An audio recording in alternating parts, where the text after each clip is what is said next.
So today it'll be my friend Brayden and I kind of supporting him as we present on wireless. Yeah, like I said, Brayden's really presenting, and I'm just supporting him because he's remote. Yeah, go ahead, Brayden. Oh, I didn't realize you copied the slides. Hello, everyone. I'm Brayden Werner. In very RITSEC fashion, I'm just going to warn that this is a little bit winged. Kept it to the last second, but we are going to present. I am an old man. I graduated in 2023. I was the head of education and I was the wireless interest group co-founder with Kenny. That's why I'm giving this talk with him. Right now, I'm working at Johns Hopkins Applied Physics Lab in Maryland. Just started there after I graduated. I'm a Linux user. I'm the biggest Borzoi enjoyer, if you know about that. And I'm enjoyer of racing, as you can see from the picture. And then I just put a picture of my dog, I guess. So, Kenny, do you have anything to add? Do you have a Who Am I, or does everyone know you there?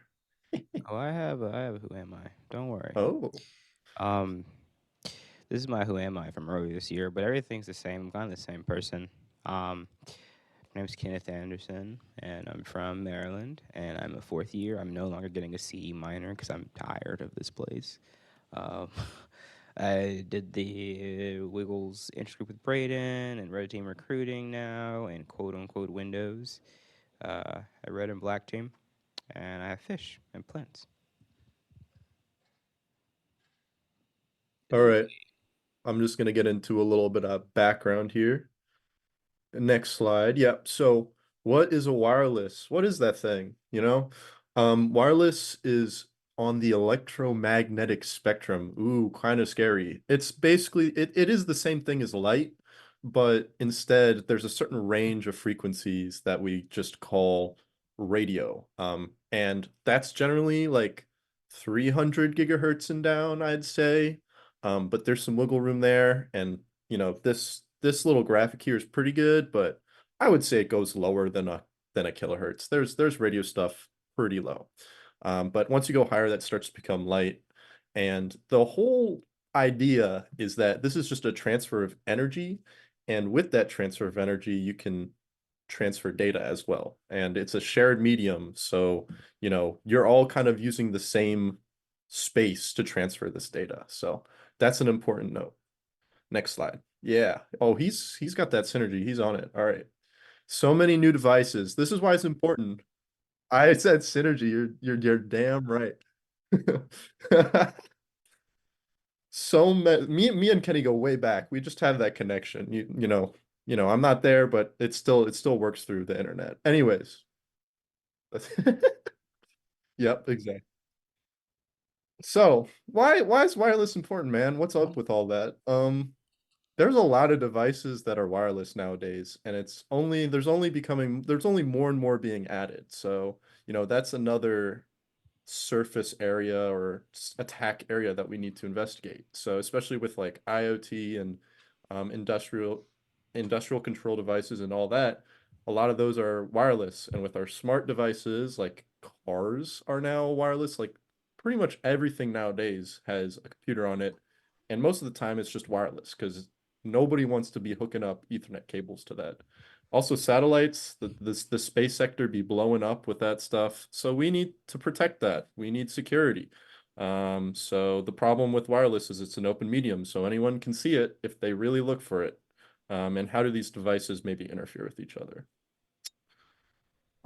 There's a lot of wireless technologies. I kind of just listed a bunch to be like, look, there's a lot happening here.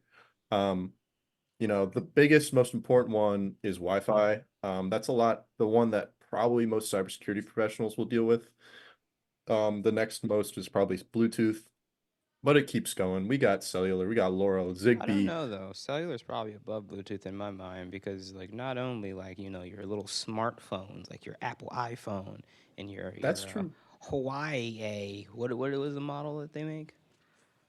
Hawaii, Hawaii, the Hawaii. Chinese brand. You know. I I don't know Anyway, what I don't know. I They make feel phones. like it's above Bluetooth personally, but that's just me. I'm sorry. That's Keep fair. talking. Well, I'm more thinking like commercial side where people be doing pen tests and securing their site and stuff like That's that. fair. But if That's you're on fair. the if you're on the scary government side, there's probably a little, or the just straight up research side, there's probably more Bluetooth and cellular. Yeah, I'd agree with that. Yeah. But you got everything. I mean, you got ham radio, you got FM radio. I mean, public safety uses radio for like voice communications. That's something. It's like Tetra, P25, DMR, all those fun things. So yeah, um, list could keep going on. Let's get into a little bit about what the heck are these waves, man? All right. So this is kind of the physical layer of things. So there's Mhm. important things to note about waves. So you have different qualities or features or measurements. So first, the easiest to understand is the amplitude. This is just how strong it is. And in wave sense, like you have a higher high energy and a lower low energy or whatever you want to call it. So the wave is just you have a stronger signal. Then you have the wavelength, which is directly related to the frequency, which is probably what you more often hear. The wavelength is basically just the wave is traveling at the speed of light. So how quick does it do a full cycle, which is basically if you see the little you can see the wavelength, that's the length of a full cycle. Um, how far does it travel when it does that? From the So, for peak to the example, what is it? What is the bottom portion called? Not the cruft. It's the peak to the bottom portion, the bottom portion. It's a the Thank you, Brad. Oh, okay. I'm sorry. Keep going. the trough.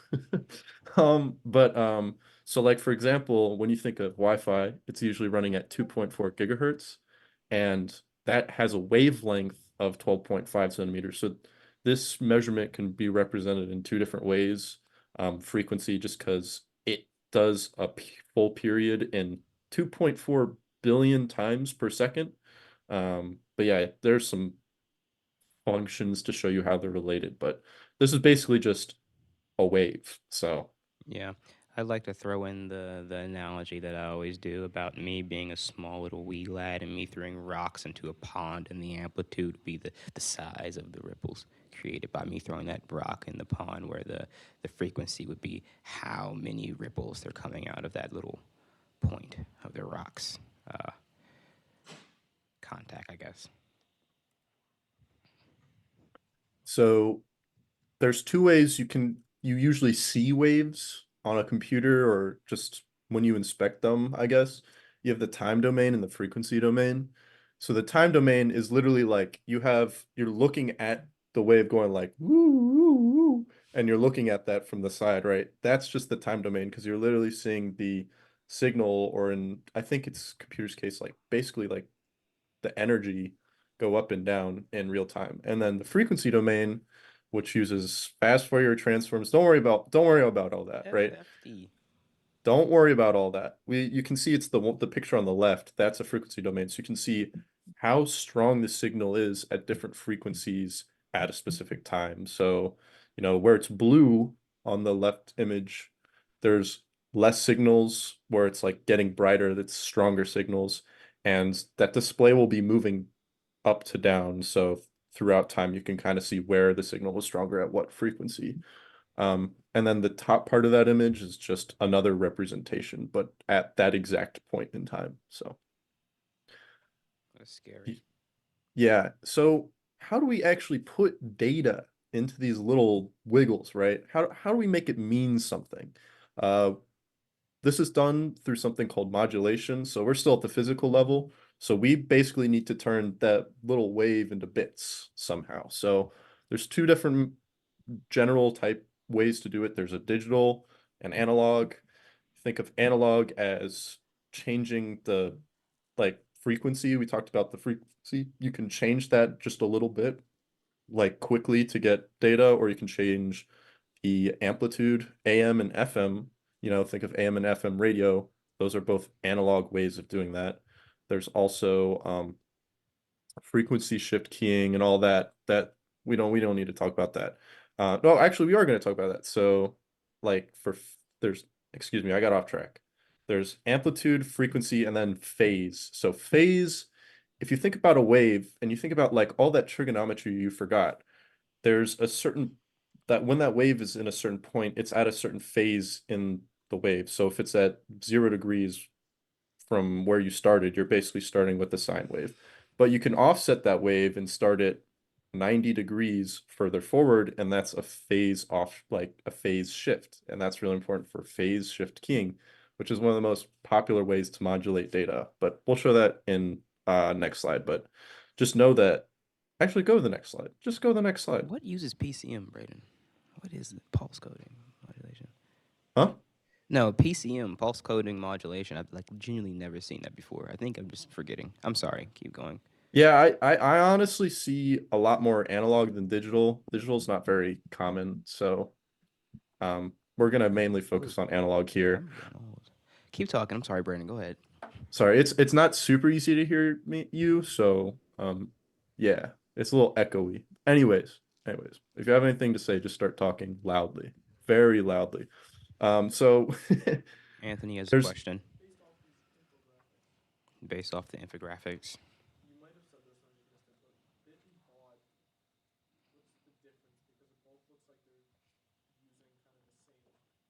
oh, is he saying it's The baud? difference between bit rate and baud rate. Oh, wow, that's an interesting question to ask. So it's a measurement of how many symbols are being sent. So I think the difference is with the bit rate, that's how much actual data you're getting. So you can actually measure bits. Symbols, which is like if you look at just the top image, that first 1 bit, it's a 0. If you're using a different modulation technique, that one baud could mean more than 1 bit. So baud rate is basically symbols per second, but say that one little measurement can actually mean 8 bits. Then if you have a baud rate of 1, you would have a bit rate of 8. It's basically a way of saying, uh, yeah, The if that makes speed sense. at which the data can transfer, but the Bit bits rate, are the actual yeah. data that's Bit, being transferred, from my bit rate is understanding. Yeah, bit rate is bit rate, baud rate is symbol rate. So a symbol can mean more than 1 bit. It's just yeah. So good question though. Very good question. Amplitude, so let's just go over like a couple of these again. Amplitude modulation is just, you're going quiet, loud, where 0 is quiet and 1 is loud. Frequency modulation, you have a shorter frequency, a longer frequency, then a shorter frequency, then as you change that, you get different bits. And then I was talking about that phase modulation. As you can see, we changed the phase in the bottom image a full, I think that's 180 degrees. So when you're at 0 degrees phase, it's a 0, and then you kind of change it to 180 degrees phase, that's a 1. Um, and phase modulation is very, very widely used for high data rate stuff nowadays, just because there's ways to make it mean, as I was talking about, like with baud rate and bit rate, there's a lot of ways to stack more bits into phase modulation because you can kind of, instead of doing 0 and 180, you can do 0, 90, 180, 0, 90, 180, 270, and that way you have 2 bits per.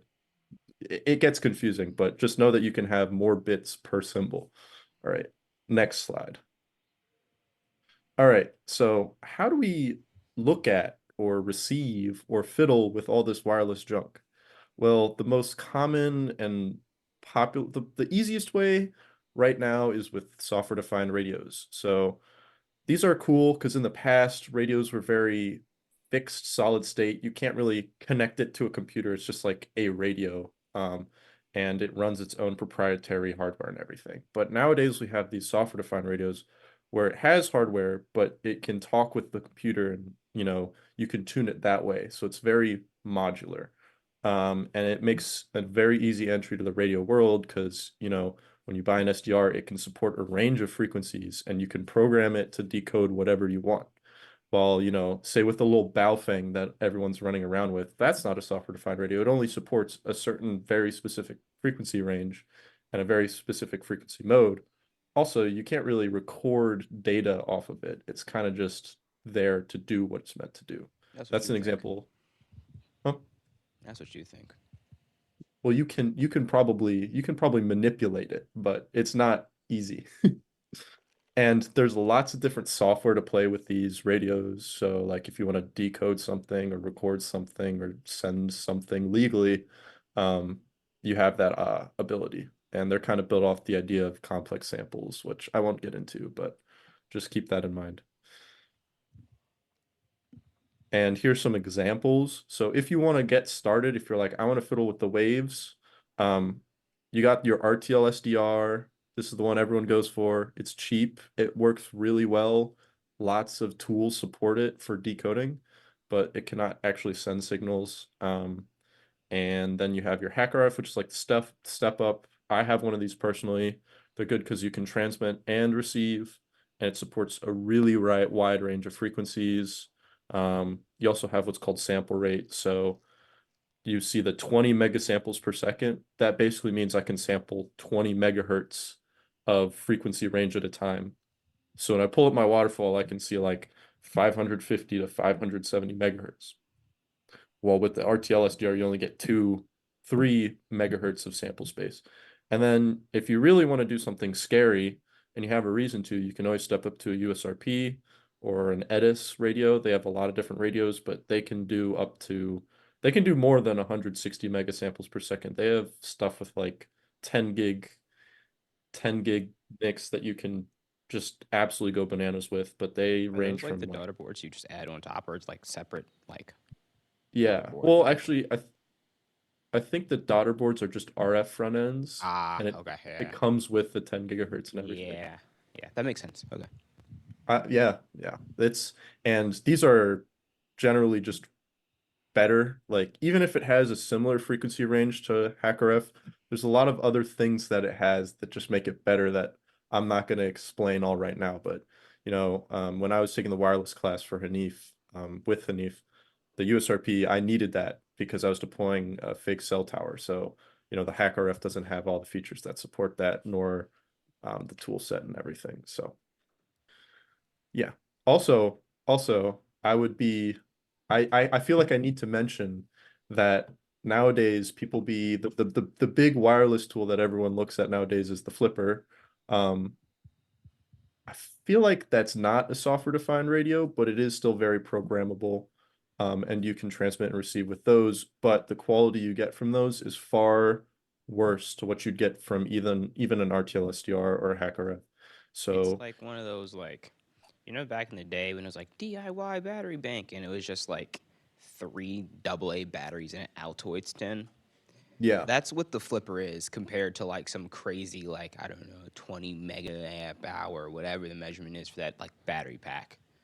Just yeah. think about that. Chew on that, if you will. Chew on that, and you'll get much better quality recordings and transmissions with like a hack RF. And I'm pretty sure if you're just playing a file, you can do the same thing with these software-defined radios, but the tools and stuff, that's different. But don't do things that you don't know what they do if you do wireless stuff. That's my only advice on that one. You should know what you're doing. So what are some tools you can get started with? Say you want to see the frequency versus time, so that like side view of literally just the wave going like this. There's tools like in What would that spectrum or sound even like, just Brayden? it go woo, woo, woo, it go like that, right? If you want to see that part, you have in spectrum, which is kind of hard to use because you have to have the right file format and all that. But if you read the description, you can figure it out. And Yep. then you have Audacity, where you can basically just load a .wav file into and just like look at it. You just zoom in really close if you need to, or you can look at the spectrogram. That actually works for radio recordings. They have plugins And for then Audacity specifically for doing that too. really, I did not Yeah, know that. that's my last year's CTF challenge was done using a plugin to Audacity. All right. Yeah, true. And then if you get a software-defined radio, you have these what I call like general SDR applications.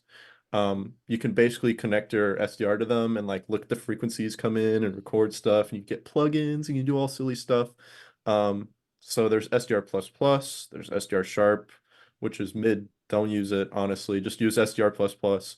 And then if you're on Linux and you just I'm a need something that GQRX user myself, Brayden. GQRX is very stable, it just works. Kind of just works. It's not it's a little ugly. It's a little ugly, but There's it nothing wrong with works. that. So yeah. And then finally, like we have stuff like GNU radio, which is like basically I talk about that software defined radio, that programmable side. Say you want a custom application or a custom, like it's basically programming, but for radio. And it's done using these blocks because it's like the data does this and then it flows into this block, then it flows into this block. It's really, really powerful. You can even make custom blocks. They come with a lot of pre-built ones. But it's easy to use. It's not easy to use unless you are a seasoned radio person. But I highly recommend if you're interested in doing more custom stuff, looking into it. It's like they made Scratch, but for like COBOL or something. You know what I mean? Like, it's like, oh, Or easy Python. plug and play, but it's some antiquated, like, 40-year-old programming language, even though it's not. But I'm comparing them. Yeah, and if you really don't like the flow graph and everything, you can just write one really mean Python block. You can just write a bunch of Python, but I don't recommend that. Mean. Uh, there's more tools. And then we got more tools. We got more tools. I'm just throwing them out here. You got like signal analyzing toolkits like Universal Radio Hacker, which is the one I've used in the past. There's one called SigDigger. I don't never use that, and Fissure, which everyone was posting. Yeah. I think I've tried it, but I've never. But they're basically reverse engineering tools for physical layer radio. And then like some resources for identification. Say you're like recording some things, you're like, what the hell's this? I know the frequency, I know the bandwidth, and I know like what type of modulation it is. You can punch that stuff up and probably find it on SIG ID Wiki or Artemis 3, which is just a fancy graphical interface for SIG ID Wiki, and find out what that signal is. And then you have like specific use stuff for like, I want to decode a weather satellite. There's tools like SatDump where it records a very large amount of different satellite data things that are downlinked and are publicly available. I haven't used that tool much yet, but it seems very good for like it's the best one that I've seen in a It's the while. And best. then it's the best. It's the It's the best. best. And then there's Chase Mapper. Well, I need to talk about Chase Mapper. This is Oh, what you do if you're hunting silly little weather balloons, which I don't know if anyone's done since I left, but I know last year me and Kenny did it and some other people did it where there's little radios they attach to balloons and let them out every day, and you can find them using this silly little application in a software defined radio. So there's one in the club room dangling from the ceiling. that So, yeah, the Christmas ornament is a radio that we tracked down. yeah, we should do that sometime. Yeah. Here's just a look at what SDR++ looks like. Bless you. You have your waterfall. So like I was talking about frequency versus signal versus frequency. That's basically what this main thing is. I just transmitted a signal and recorded it. I think that was Meshtastic. And then on the left Yeah. and then on the left side you have all your like controls so you can actually control the software defined radio, the gain, if you want to do correction, if you want to decode FM, AM, CW, change bandwidth, record it. It's kind of just this general tool that you can interface with the software defined radio What and was that play around modulation with. scheming called? Where it's like whoop whoop, because I Meshtastic uses it. forget. I feel like it was in the previous slide that I had. Wait, I'm looking at it. You don't have to go back. Yeah, I because I feel, remember I remember talking about it, but I forgot what the scheme is. I remember like I can see it literally. So anyway, I digress. yeah. And then this is a pain. I always forget how hard this is to see. Um, this is a tool that you can see a signal versus time. So it's called InSpectrum. This is also LoRa. And if you zoom in, the bottom part is literally the frequency versus time. So you can literally see the waves going up and down. And then the top part is signal versus frequency. So you can kind of see that comparison there of what it looks like. You can see that the frequency gets longer. The wavelength gets longer, and the frequency gets, yeah, whatever. Yeah. So that's like a zoomed in version of that. What is it's No, it's not phase shift king. This thing's lying to me. I'm trying to look up the LoRa physical layer Yeah, I modulation. forgot. I forgot. Like I gave a whole presentation on it. I remember talking about it. I know it It, works. I just it forgot what it's called. Yeah. Anyways, so that's a lot of physical layer stuff. That's kind of like the first half of this talk, talking about like what waves are and all this stuff. But I want to go over Wi-Fi because Wi-Fi is generally the first thing people like to go over when they do a wireless security anything. And there's a lot to it. So that's the only protocol we're covering for this talk. So Wi-Fi is 802.11 IEEE, so it's an IEEE standard. Came out in 1997. There are now three different frequency ranges it operates at. It used to be only 2.4 and 5, but now we have 6 gigahertz as well. And there's different versions of it. So like whenever a new version comes out, it's like higher speeds, all this and whatever. It's basically just higher speeds and different frequencies. So there are different versions, which I'm going to rant about. So with 802.11, there's different standards. 802.11a, that's like the first version of Wi-Fi, then 802.11b, which is like V2, 802.11g, which is V3, and then you have NACAXBE. You'll see it, when you buy an access point, it'll be like this is an AC access point. And it So causes that's like, cancer. yeah, yeah, and it controls your mind. But recently, there's this organization outside the IEEE called the Wi-Fi Alliance, and they're like, we should just start giving these easy names so people understand them. So they gave them Wi-Fi 4, 5, and 6. You may be asking, where's 1, 2, and 3? Isn't it just A, B, and G? No, they didn't name them 1, 2, and 3. They just started counting at 4. So really cool, guys. Thanks for that. Um, but currently, most devices are probably running Wi-Fi 5 or 802.11 AC. Some newer ones may be already on AX or BE, but for the most part, AC is like the newest one that is commonly accepted. So speeds keep getting faster, and yeah. So what are the different channels? So when things talk over wireless, it's a shared medium. They cannot be talking over each other all the time. So what we have are these channels in Wi-Fi.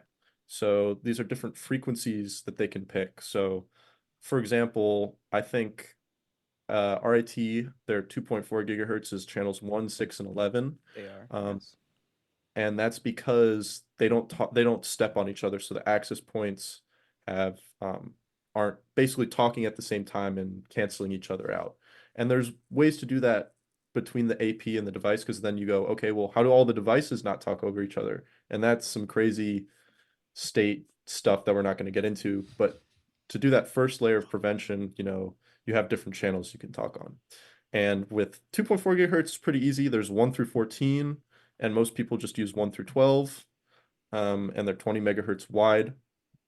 And with 5 gigahertz, it gets a little weirder. Um, you have like you have a lot of channels, right? Different ranges have different like FCC requirements. So like because we're using 5 gigahertz, like all of 5 gigahertz, it gets a little weird. But what's cool about 5 gigahertz is you can actually add channels together. So with 2.4 gigahertz, they're all 20 megahertz wide. And when you move to 5 gigahertz, you can actually add them together so they're 10 megahertz bandwidth, 20, 40, all the way up to 160. And when you have a wider bandwidth, which is basically just like I'm operating in the frequency range of 5.1 to 5.4 gigahertz, you can actually transmit more data.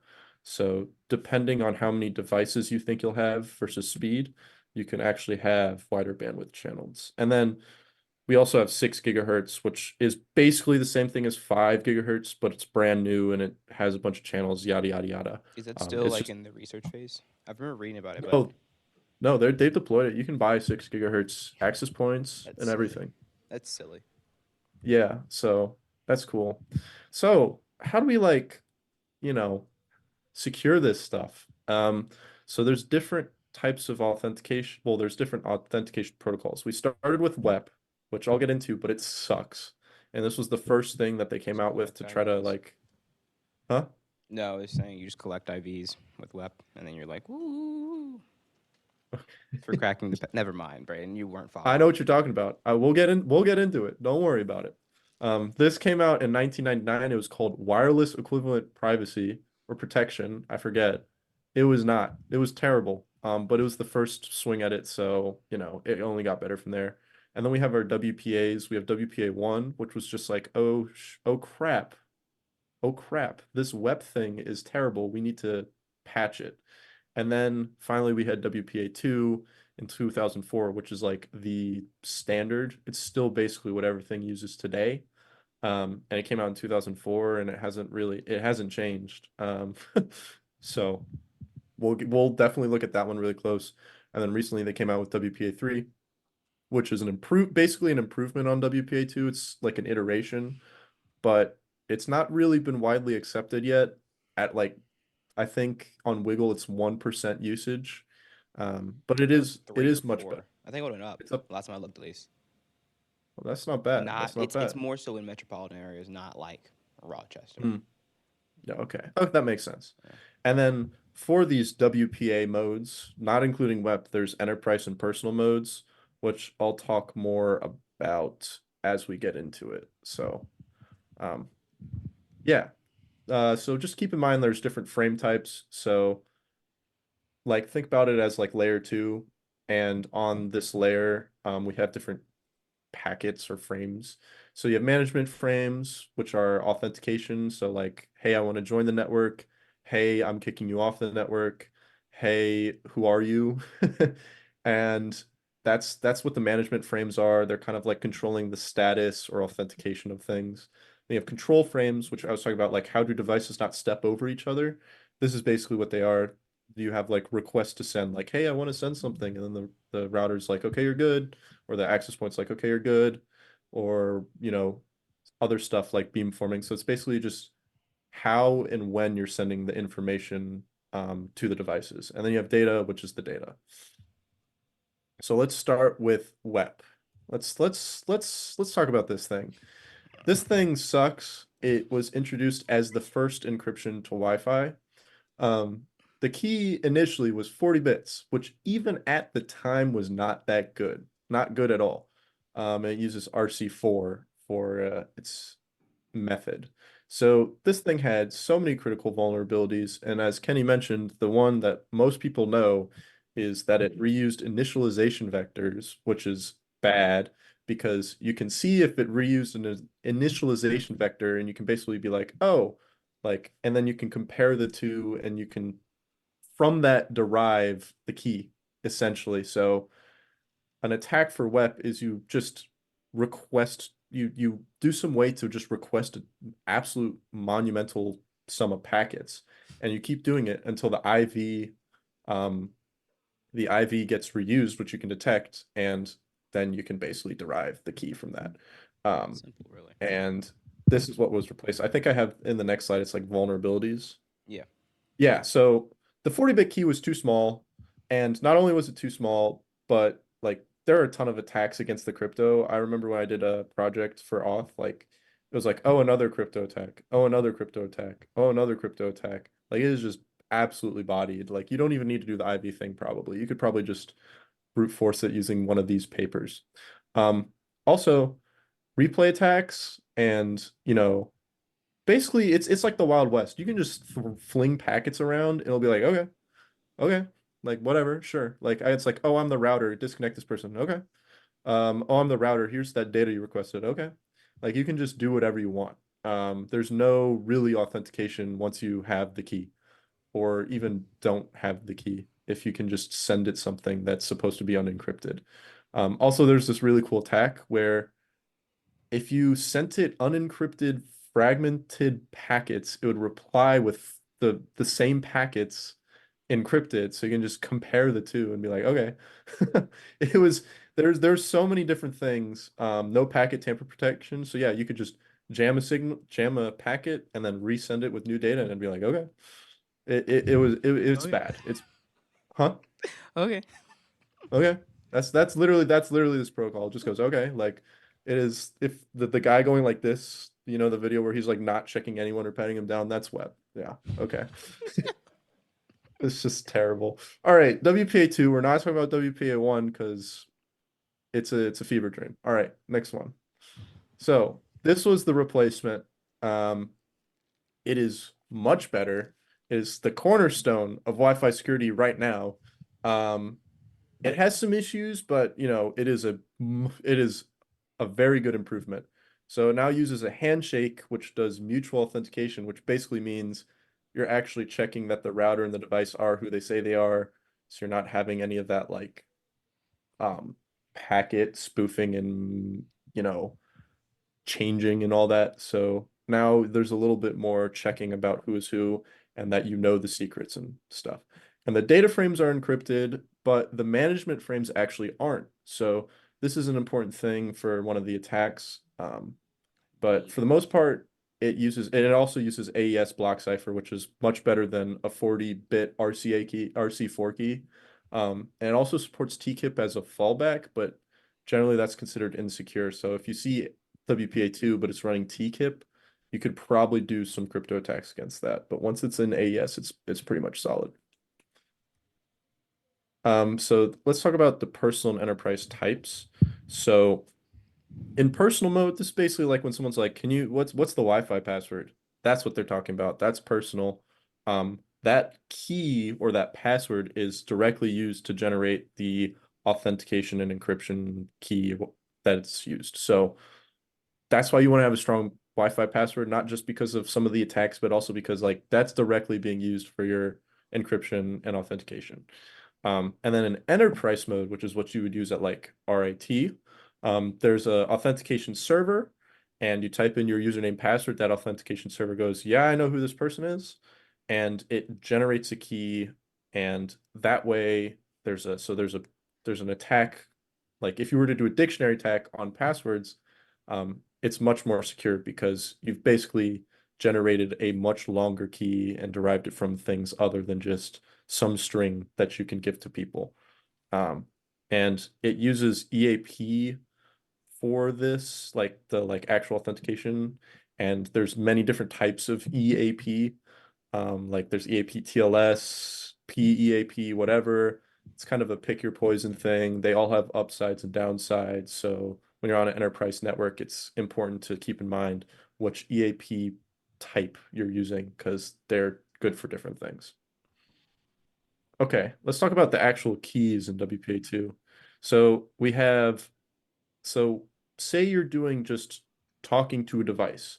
Um, that is uses what's called the pairwise transient key or the PTK. So you don't really need all the devices on the network to hear that that chat. Like you only need a key for between the access point and a specific device. So that's using what's called the pairwise transient key. But say you have broadcast traffic that you're like, I want everyone to hear this. You have a group temporal key. So you have two different keys for multicast and unicast traffic. And these are both generated by their their master key. So you have a group master key and a pairwise master key. In the case of personal, those are both derived by the master key, which is just your Wi-Fi password. So that's why you want to have a good Wi-Fi password because it kind of flows down into those other keys. And then, in Radius or Enterprise, it will generate some secure key or string using other methods rather than just a password. So that's what that EAP is for. So you can securely transmit that key to each other. All right, so there are some attacks against WPA2. The most important one is called the crack attack or key reinstallation attack. It's basically a way to, so when you're doing the WPA2 handshake, there's a counter and there's a way to basically retransmit and reset that counter, which helps you derive information about the handshake and the key and whatnot. So you're basically taking the thing that's changing and keeping track of the handshake and resetting it, and that way you're able to derive information.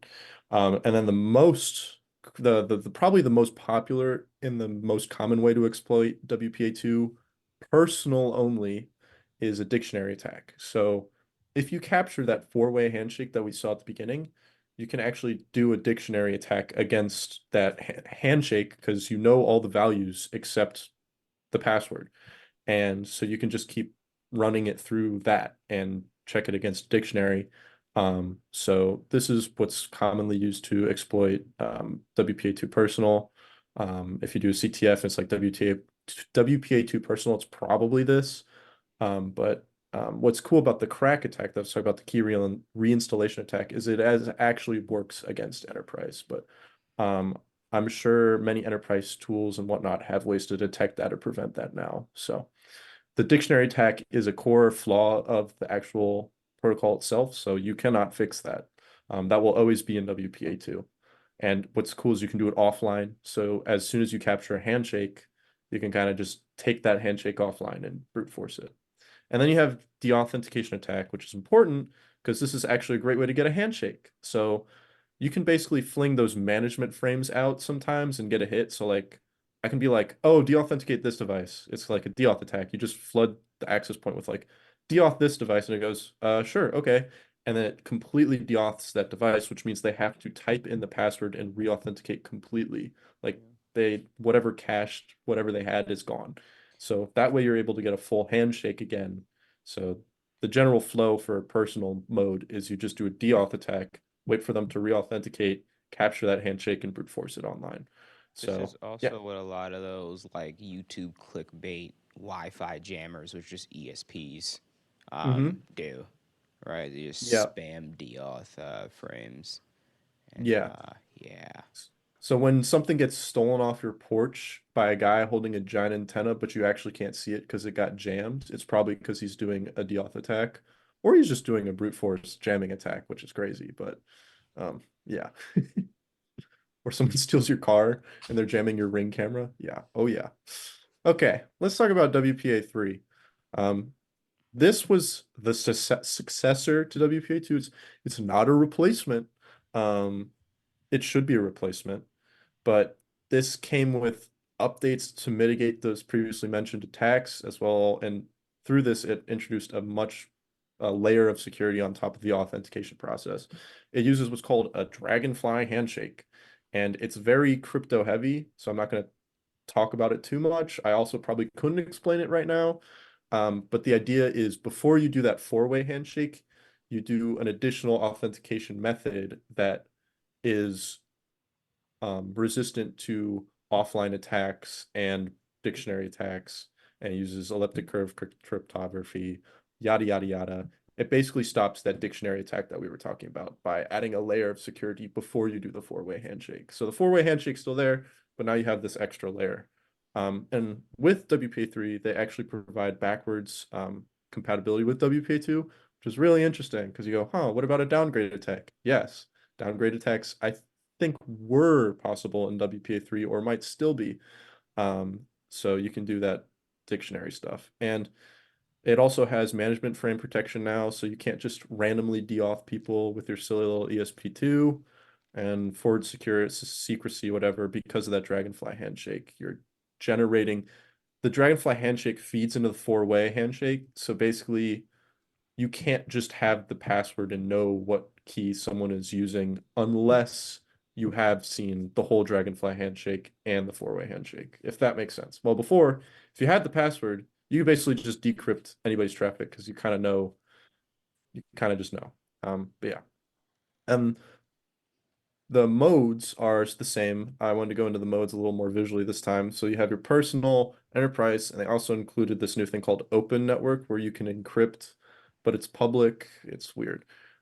So with personal, now you can see you have that Dragonfly handshake feeding into the encryption and integrity.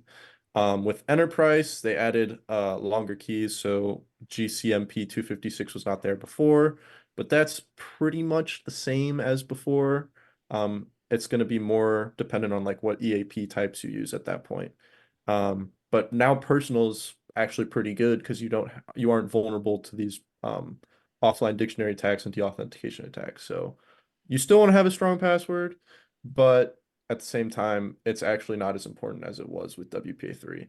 And then open network, basically, there's no authentication, but it does a handshake and you get a key. So if you're watching that handshake happen, you know the key, but if you're not, then it's encrypted already. So it's like better than having nothing, I guess. But if you have someone just monitoring, they can just pick up all the traffic, which probably should be HTTPS traffic anyways. So cool.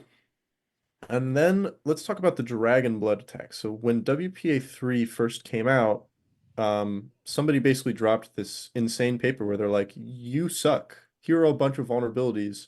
But this was good because it happened right when the protocol came out. So they're actually able to fix a lot of these before WPA 3 ended up in devices.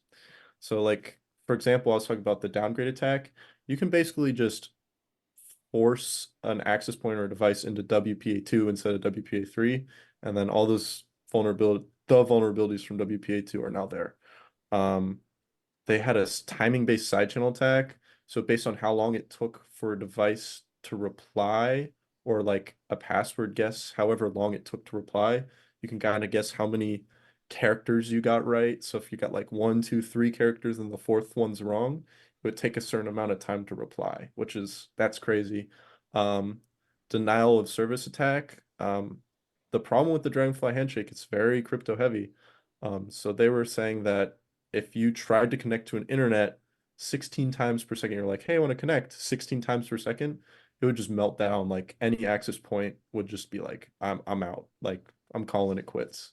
Um, and then they had security group downgrade where WPA3 supports different types of encryption, and you were basically able to downgrade that from an outsider perspective. These have all been since mitigated or fixed. So it was good that these came out early, but when this protocol was initially released, it was actually had a couple of not great things about it. So I just wanted to cover those. So let's talk about other things about Wi-Fi. War driving. Kenny, do you want to just talk about war driving? I feel like I've been yapping. I've been yapping quite a I don't bit. know, man. This stuff's scary. You know about war Uh, driving. so we have one of these like micro fixations on this thing called war driving, where essentially we just walk around as collect as much AP information as possible. Normally, this does include SSIDs and encryption factoids, I guess. I mean, it's just the encryption scheme that it's using. So WPA, WEP, WPA2, etc. The location, we take all of our findings and we plot them on a little map. It's real fun. But you can also take advantage and leverage other like radios such as SDRs to do other collection things and do the same thing where you go and you plot them on a map, like the points of collection. This is really good for like figuring out how much new technologies are adopted. Like me and Brayden were mentioning before, like when we looked at Wiggle.net, we could see that there was only like 1% or 4% of actual access points using WPA3 compared to like I think it was like 89 or something disgusting for WPA2. But you can also see WEP like WP. So it's really good for. I don't want to classify this as situational awareness, but like I guess awareness of technologies. Where are certain networks? So back in the day, back when they really like used this, it was for like pen tests, where somebody would walk around like a facility and identify like rogue access points or I guess access points of interest to kind of pivot out of. Let's say your printer for some reason has a I don't know public network that you can then pivot into the other network because normally they're connected via Ethernet. This is a method of figuring that out. We use those sweet, sweet beacon frames. Yeah. One of my favorite things that I talk about is that like your devices are always beaconing out. This is how your phone is able to automatically connect to your home Wi-Fi when you go home.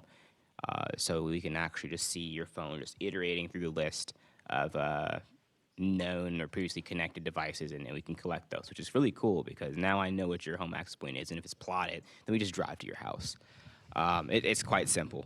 Um, and yeah, so channels, Brayden mentioned before, channels are very important, especially when dealing with Wi-Fi, which takes advantage of, let's say, with 16, and then for 5G, what is that, like 52, 58? How many are there? There's a lot. It's close to that. Yeah. Close to that, yeah.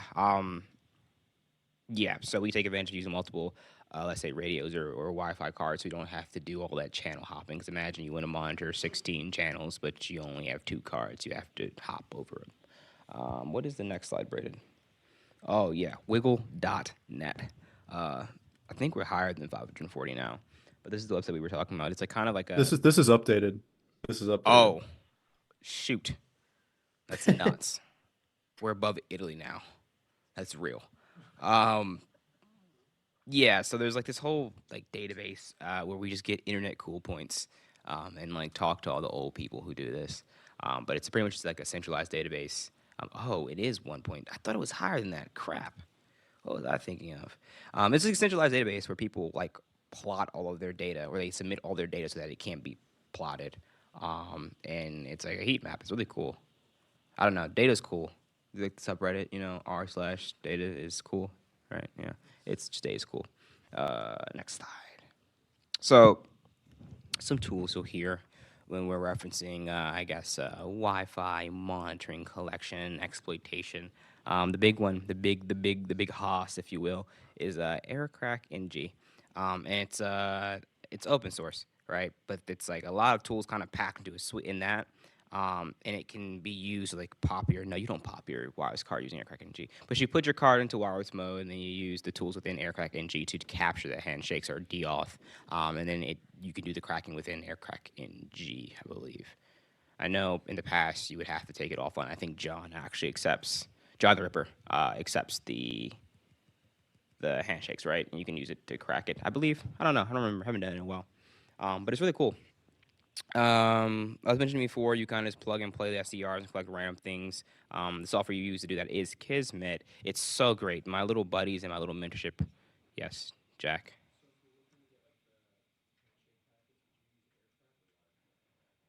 If you're looking to get the handshake packets, would you use Aircrack or Wireshark? You would use Aircrack only because I believe it's like a pain. It's not a pain in the ass to. Ooh, language. I'm sorry.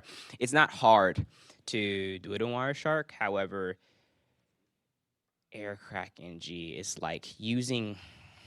You can do it, but it's like using a spork to cut like cheese. Like you can do it, but like there's better ways. I mean, you can, Wireshark, like, tags the frames and it's like, oh, this is this and this is, but you have Aircrack NG, which makes life so much easier. And you look like a hacker because, you open your little hacker terminal. Um, but yeah, you can use Wireshark to see the raw traffic in streams, like I was saying before. Um, Also, it's a really cool thing, a little tidbit of information that may help you in the past. Like, what does Doris say? It's a tool that we can use later. Is that Diego?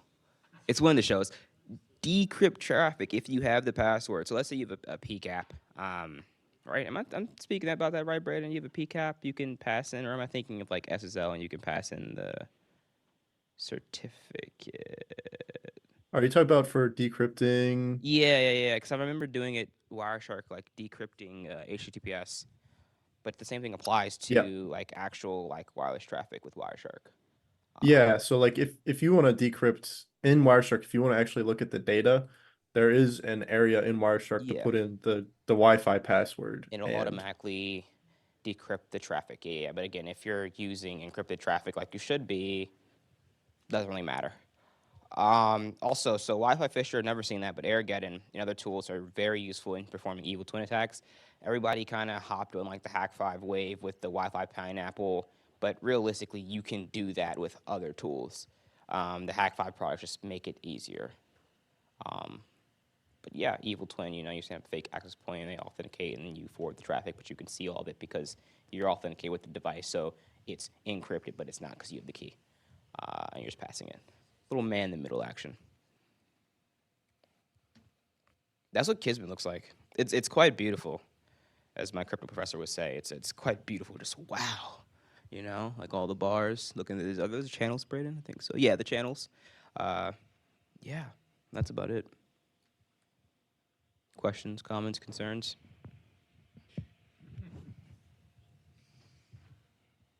No one has any questions. Yes, Say, hypothetically, I hypothetically. had a device that uses proprietary 2.4 gigahertz protocol, Yeah, and I had really no idea what it was doing. yeah. How would I figure that out? Where could I start? Knowing I have like a Blade RF and a hacker ref. I I have some advice on that one. Yeah, go ahead, Brayden. So if you have a device physically, like you don't have any recordings or anything, first thing you should do is try to find an FCC ID. Um, that is on the device usually. So every wireless device that is can legally operate in the US you have to register with the FCC, and that has an FCC ID. And if you look that up in their database, you can literally see what frequency it's operating on and maybe learn some other stuff. So a little bit of OSINT there. And that's an easy way to figure out the frequency of it. And once you know the frequency of it, then you can start recording the waves themselves, and you can look into common protocols or whatever for that device or device type. But if you don't know, you kind of just have to look at the wave physically with a tool like InSpectrum or Universal Radio Hacker and look for patterns or something like that. Yeah. And that's especially useful for devices when you can't necessarily get access to the firmware of them. Because my next step was like, if you dump the firmware and look at what it's doing, you can't do that. So the next step would then be to do the recordable part identification, find teardowns, and then start recording and try and do signal reverse engineering. Yes, Brad. Follow-up question on that. Is there any of the software that you guys talked about? Like I know in electronics, right, when you use real fancy, expensive oscilloscopes, they'll automatically detect a lot of common communication. Yeah. Do any of the radio software you guys Yeah, they do. They do. One of the beauties of using like actual proper signal reverse engineering tools is that it will auto kind of detect in the same way that like a Salier logic analyzer would do the bus or the not the bus but the protocol detection. However, when you're like messing around with Guido said proprietary, but like realistically, they're not doing anything too crazy. Hopefully. It has some kind of like spread spectrum, so it's been a nightmare so far. Yeah, so it may work, but hopefully you don't have to bust out one of those tools because that would kind of suck. Or be fun. Embrace the suck. Any other questions? Brayden, do you have any questions? Ooh. Oh, never mind. That's spam. I just saw a question pop up in twitch.tv. Oh my goodness. I'll read this It- out loud. Syntactic Child Hoop asks, "Hello, sorry for bothering you. I want to offer promotion of your channel viewers, followers, views, chat bots, such." Oh, thank you, TwitchBot. Thank you. You guys should bot this channel. That'd be funny. That would be funny. Don't do that. Don't do that. That would be against terms of service of twitch.tv. Do not do Yeah. that. Surely that would not get our channel killed. Okay. You have challenges, right? So I gave the challenges to Alex Well, Noble, and I heard I'm looking at Alex Noble right now, and I was expecting him to come up, but there are challenges that are related to the slides. there is apparently a hard my challenge that I didn't make. little JTL.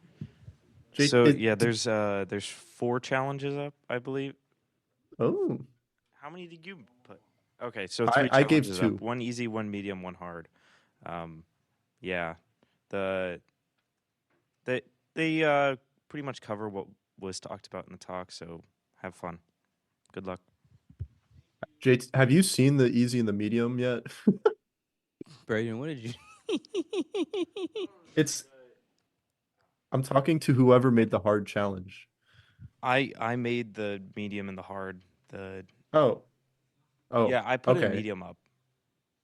Okay. So there might be I had 2 mediums. I sent a medium, an easy, and a medium one, so I don't know Yeah. if those will be added or not. Yeah, they're up. Okay. So I guess it's 4 that are up because I put 2, and then your 2. Yeah. Can I even access the demos? I want to do the hard one. I haven't tried that. Okay. Good luck. I've been banned since I'm an old man, so Anyway, this concludes the education portion of the meeting. The last meeting of the semester before Sly Roulette.